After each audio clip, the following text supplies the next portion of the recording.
Bonsoir à toutes et à tous, heureux de vous retrouver pour la tranche info en direct de Canal 10 Télévision avec au programme de cette soirée Info 10, le journal local et régional qui sera suivi du Focus. Et nous sommes jeudi, donc le jeudi c'est anthropologie, je recevrai donc notre expert des humanités classiques africaines, Nyosere Kalala Omotunde, avec qui on parlera notamment de Christophe Colomb qui finalement n'a rien découvert du tout, mais pour l'instant place à l'actu.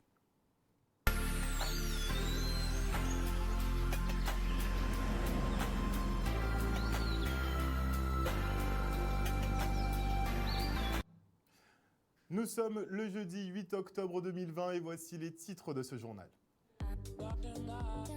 Nous ferons le point avec Ferdi Louisi sur la dissolution du SIAG qui sera effective au 1er décembre prochain avec deux problématiques majeures, le transfert des personnels et la dette du syndicat. Puis nous nous rendrons au collège du Moule pour une rencontre autour de la sécurité routière et des comportements à éviter pour rester en vie. Et enfin, nous rendrons visite aux aînés de la ville de Petit-Bourg qui ont reçu des paniers de fruits et légumes.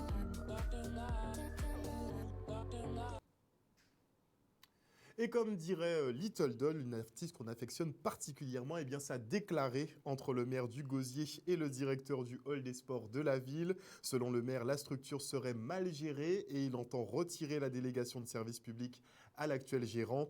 Une maladroite tentative de diversion pour Cyril Koudou qui ne comprend pas ce règlement de compte sur la place publique alors que la convention qui les lie arrive à terme en décembre prochain. Et s'il ne s'étonne pas de la volonté de Cédric Cornet à récupérer le hall des sports, eh bien Cyril Koudou n'accepte pas les raccourcis faits sur l'audit réalisé et entend engager une procédure en diffamation. Et hier, dans un courrier adressé aux élus, le ministre des Outre-mer, Sébastien Lecornu, annonçait la dissolution du SIAG au 1er décembre 2020. Une déclaration qui ne surprend pas. Ferdi Louisi, récemment élu à la tête du syndicat pour rassurer une transition en douceur, surtout sur deux points cruciaux. Le premier, les transferts de personnel qui s'annoncent complexes. Si les EPCI doivent absorber la masse salariale, pas facile d'intégrer des agents du privé dans le public. Ferdi Louisi devra également s'attaquer à la dette du SIAG de 30 millions d'euros, mais surtout des créances qui lui sont dues à hauteur de 66 millions. Le président entend bien récupérer jusqu'au dernier centime et tout le monde devra payer, collectivités comme particuliers, sinon le trésor public prendra le relais. On l'écoute au micro de Stanley Manicor. L'opération d'abord va se poursuivre au niveau de l'activité du SIAG et nous attendrons le courrier de dissolution.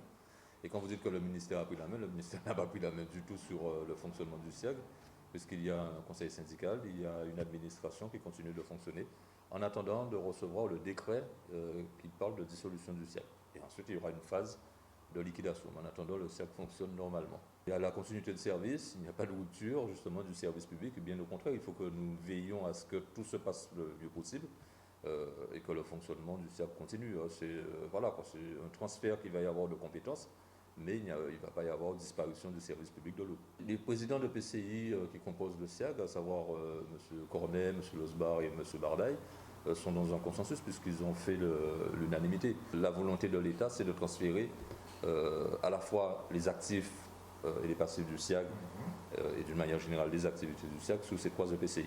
Donc ce qu'il y a, c'est de bien expliquer au personnel que le travail continue, notamment sur la préparation des différents contrats pour les transferts, éventuellement sur les communautés, sur les EPCI, sur les communautés d'agglomération, ou peut-être entre-temps et sur une structure qui viendrait récupérer ce personnel parce qu'ils ont un statut particulier.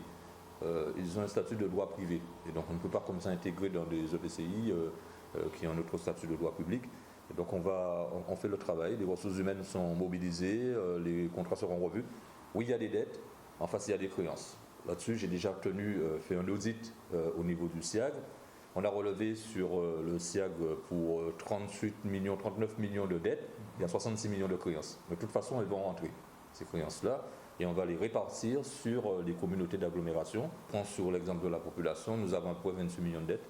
Et donc c'est là où je fais appel aux Guadeloupéens en leur disant il faudra payer. On fera aussi un moratoire parce que je sais la difficulté sociale, mais il faudra aider. Il faudra que les centres communaux d'action sociale, les CCAS des communes accompagnent aussi leurs administrés qui sont dans des situations difficiles. Il faut aussi que les grandes entreprises payent leurs factures et elles vont payer. tout le monde paiera. Le SIAG, dans sa disparition, n'est pas là pour venir pénaliser. Et s'il y a une volonté de pénaliser les EPCI qui ont, ou les trois, de nouveaux présidents, ben je m'opposerai à cette volonté-là. Après de multiples fermetures imposées, les restaurateurs sont de nouveau autorisés à recevoir du public. Une décision préfectorale qui a un prix, à savoir redoubler de vigilance sur les mesures de sécurité. Une charge supplémentaire que les professionnels du secteur sont prêts à supporter plutôt que de fermer cuisine. Le reportage. Ça a été très dur, mais il faut faire avec, c'est pour la santé, hein. Quand on nous dit d'arrêter, il faut bien le faire. Et puis, quand on recommence, ça va, on fait avec, quoi. C'est-à-dire qu'on a recommencé hier. On tient le cahier pour les noms, prénoms, numéro de téléphone, adresse et tout. Et ça marche bien, il n'y a pas de problème. Alors, en entrant, je ne l'ai pas encore mis, mais j'ai mis l'affiche à côté de la table avec les produits pour les mains. Et quand le masque aussi est obligatoire. Et quand les clients arrivent à leur table, ils enlèvent pour manger. Et pour se déplacer dans le restaurant, ils le font. Ils le remettent. Voilà, ça se passe très bien. Oui. On peut y aller, mais en respectant les règles avec le masque. Et arriver au restaurant, il y a ce qu'il faut. On a nettoyé les tables. Il y a l'hygiène un peu partout. On met le tout pour les mains, distribué un peu partout. Il y a les lave-mains avec les produits nécessaires pour laver les mains. Et puis on nettoie au fur et à mesure que les gens passent, on nettoie tout ce qu'il y a à nettoyer. Voilà. Et la cuisine est à la vue des clients, donc ils voient ce qui se passe. Petit focus maintenant sur une production de rhum 100% locale, à savoir les rhums Guadinina. Et ne vous y trompez pas pour le nom, il ne s'agit pas d'une combinaison de rhum guadeloupéen et martiniquais, mais d'un hommage rendu à Nina, la sœur du créateur de cette marque. Passionnée par l'agriculture et le rhum, Ranji Oujagir s'est lancé dans l'aventure il y a 18 ans avec une idée, sortir des rhums agricoles aux arômes divers entre Porto, Cognac et Armagnac. Un travail acharné qui lui a valu une médaille d'argent au concours Top Rhum en 2019 pour un vieux de 3 ans d'âge qui était quand même confronté à la médaille de bronze qui a 9 ans d'âge et la médaille d'or qui est un 13 ans d'âge quand même.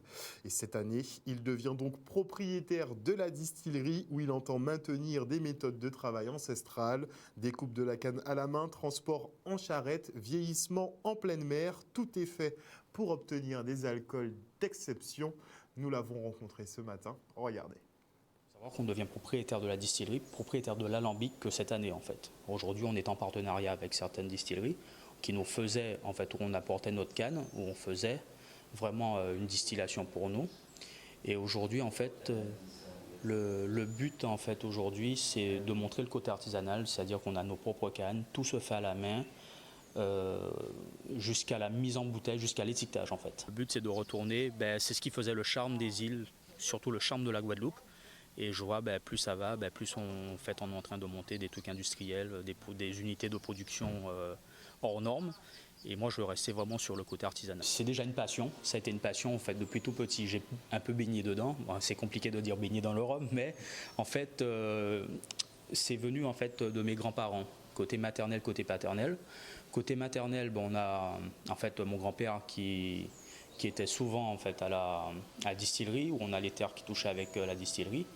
Et côté paternel, il travaillait à l'usine de Gardel. Alors depuis tout petit, je suis dans ce milieu où il m'expliquait comment était fabriqué un rhum vieux et tout. Alors du coup, c'est d'où vient la passion. En fait, je travaille sur des fûts pour apporter des arômes naturels. C'est-à-dire on travaille sur des fûts de Bourbon, Porto, Cognac, Armagnac, tout ce qui est vieilli en fût de chêne. En fait, tout ce qui est passé pour en fait ramener ces arômes, pour avoir des différents goûts. Déjà, je suis content. J'ai pas pu faire le salon agricole encore. Du coup, j'ai fait le salon Top Rhum. C'est un salon international où on a été médaillé. On a pris une médaille d'argent et sur un rhum de 3 ans. Alors, c'est pour montrer qu'aujourd'hui, oui, le travail paie. En fait, je fais tout de A à Z. Tout se fait à la main et c'est vrai que j'ai un suivi aujourd'hui où, je pense que c'est mon savoir aujourd'hui qui donne la qualité de ce produit. En tout cas, félicitations à ce producteur qui a un réel savoir-faire et qui bientôt sortira une cuvée spéciale de 18 ans d'âge. Et on n'oublie pas effectivement que l'abus d'alcool est dangereux pour la santé, surtout quand vous prenez la route. Et on part tout de suite pour les rencontres de la sécurité au collège Guénette de Moule. Une occasion pour les jeunes d'être sensibilisés sur les comportements à adopter sur la voie publique. Et pour éviter un énième discours vide de sens, la sécurité routière a fait appel à Fabrice Golapcan, devenu tétraplégique suite à un accident alors qu'il s'était endormi au volant. Entre futur chauffeur ou chauffard, au final, il ne s'agit que d'un choix. Le reportage.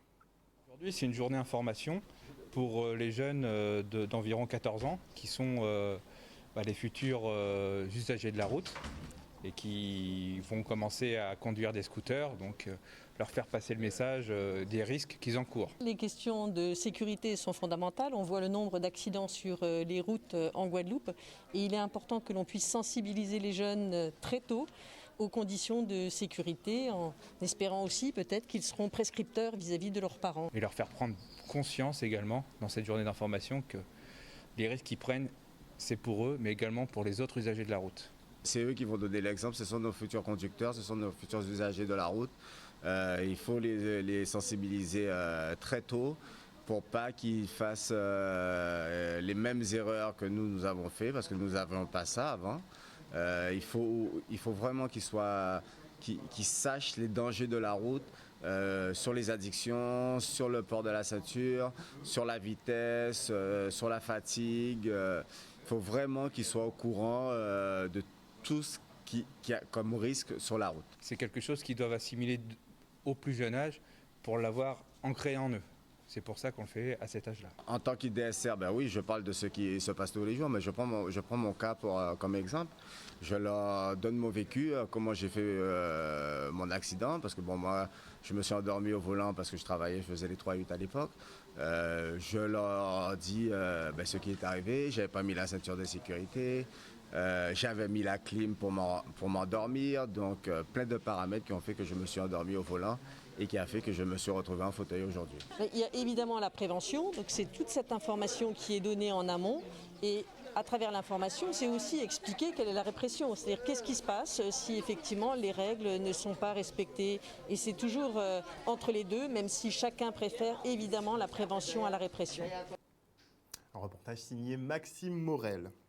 Et à bien respecter les consignes et nous tenir éloignés de nos personnes âgées, la semaine bleue qui leur est consacrée passe légèrement à la trappe. En tout cas, à Petit-Bourg, on garde la tête sur les épaules et le cœur sur la main pour briser l'isolement de nos aînés. Ce matin, la ville a procédé à la distribution de paniers de fruits et légumes, une sorte d'alibi pour leur rendre visite et c'est tout en leur honneur. Regardez. Nous allons t'apporter un panier fraîcheur pour te donner du baume au cœur, puisque tu es déjà confiné. Donc, il faut bien te compenser ça par quelque chose. Vu la conjoncture actuelle, on ne peut pas faire de grandes messes comme nous faisons habituellement, mais on ne peut pas non plus laisser sous silence ce grand jour, car les seniors ont beaucoup fait pour nous. Nous avons 365 jours pour s'occuper de nos seniors et 7 jours pour le dire. C'est pour cette raison que nous leur donnons un peu d'amour à travers ces paniers fraîcheurs qui vont être distribués aujourd'hui. Pour cette raison, on a profité de cette semaine pour pouvoir vous apporter ce présent. Ah mon Dieu, je suis très contente parce qu'à cause de cette maladie qui court dans les rues, on va pas chercher dans les supermarchés. Surtout moi, je ne vais pas dans les supermarchés. Et je vois un petit fruit à pain qu'on m'a emmené.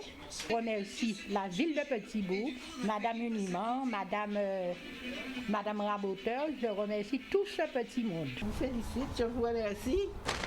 Très contente et c'est très agréable. Merci beaucoup, merci. Mais tout le plaisir, c'est pour vous. Voilà, merci à Petit-Bourg aussi qui s'occupe beaucoup de ces seniors. Pas seulement des seniors, de tous ces administrés, quel que soit leur âge. Et on s'envole maintenant pour le salon Paris Emploi, l'occasion pour les visiteurs de trouver des opportunités dans nos îles. Et parmi les entreprises qui recrutent, vous pensez bien, vous retrouvez le groupe GBH, le reportage. Vous savez, le sujet du retour au pays, du retour dans les territoires est un sujet primordial. Et donc ce salon est l'occasion pour les ultramarins qui sont dans l'Hexagone ou à l'étranger de venir ici et de trouver des opportunités d'emploi pour pouvoir rentrer dans les territoires et avoir une activité professionnelle qui soit en plus enrichissante, épanouissante, avec plein de challenges. Donc c'était important pour nous d'être ici, de venir rencontrer les entreprises, aussi de pouvoir identifier leurs besoins en termes de formation à suivre, de façon à pouvoir nous ensuite orienter les politiques publiques qui permettront aux jeunes de rentrer chez eux un peu plus tard. Écoutez, je dirais que ça c'est le second niveau. Le premier niveau serait déjà de faire une adéquation peut-être plus aboutie entre les besoins sur les années à venir et les formations. Que ce qu'on constate ici, c'est qu'il y a des emplois à pourvoir, mais que les ultramarins qui veulent rentrer n'ont pas forcément le bon profil. Et paradoxalement, ils ont un bon profil pour les emplois non disponibles. Voilà, donc il y a ce travail sur lequel nous allons travailler, de façon à mieux matcher les besoins et la demande dans le monde du travail dans nos territoires. Alors le groupe Créo, c'est un groupe ultramarin. Nous sommes présents en Martinique, Guadeloupe, Guyane, Réunion, Mayotte, autour de 3 activités, distribution alimentaire. Et nous sommes également dans le domaine de la logistique, de la supply chain. Et enfin, nous avons des activités dans le domaine du recrutement et de l'intérim. Alors déjà, nous venons pour rechercher des collaborateurs qui soient intéressés à travailler outre-mer. C'est vrai que Paris est finalement le terrain de jeu le plus large, puisqu'on a énormément d'ultramarins présents en région parisienne, mais pas que. Et aujourd'hui, notre objectif, c'est de dire à tout le monde que nous avons des postes à pourvoir dans les Outre-mer, que les entreprises ultramarines ont besoin de compétences dans des domaines très variés. Commerce, bien sûr, on a beaucoup de postes dans le commerce, mais aussi dans le digital, dans les ressources humaines, dans la finance. Voilà, donc il y a des postes à pourvoir et nous sommes là aujourd'hui pour les présenter avec un certain nombre d'entreprises qui ont fait le déplacement également. Alors, nous avons clairement un enjeu de recrutement. GBH a aujourd'hui donc de nombreux postes à pourvoir sur l'ensemble de ces territoires. Et nous avons un double enjeu, c'est nous adresser donc aux communautés donc ultramarines qui sont présentes à Paris pour les inciter au retour et leur faire connaître donc la variété des postes que nous avons. Et puis également donc nous adresser à l'ensemble des demandeurs d'emploi qui seraient susceptibles d'être intéressés par une carrière à l'outre-mer.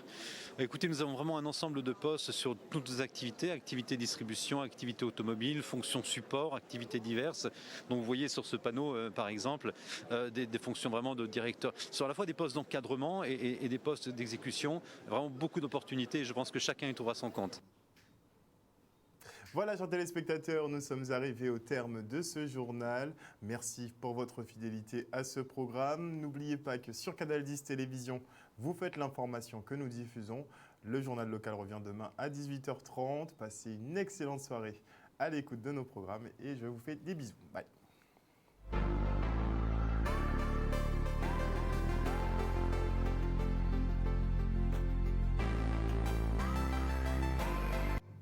Et à venir dans la tranche info, le focus. Et vous le savez, nous sommes jeudi. Et donc le jeudi, c'est anthropologie.